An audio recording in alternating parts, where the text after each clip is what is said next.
Assembly సాక్షిగా బట్టి అబద్ధాలు చెప్పిండు. ఇంకా ఈ కాంగ్రెస్ పార్టీలో అబద్ధాలు, ఈయననే అబద్ధం.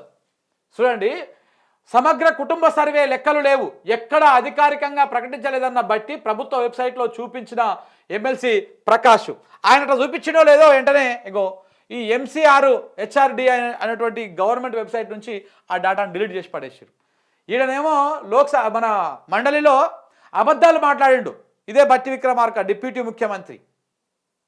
వీళ్ళు మంత్రులు అనాలన్నా, ముఖ్యమంత్రులు అనాలన్నా, వీళ్ళు అబద్ధాల శాఖల మంత్రులు అనాలన్నా తెలియదు. కానీ ఈయన అబద్ధం మాట్లాడిండు, ఈయన లేచి చూపించిండు, ఇగో వెబ్సైట్లో ఉన్నది డాటా అంతా పబ్లిక్ డొమైన్లోనే ఉన్నది అని. అరే ఇట్ట ఉంది అని చెప్పేసి వెంటనే దాన్ని డిలీట్ చేసి పడేసారు నిన్న వెంటనే.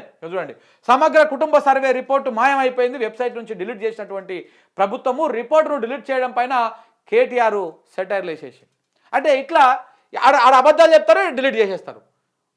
అంటే ఈ రకంగా తయారయ్యారన్నమాట.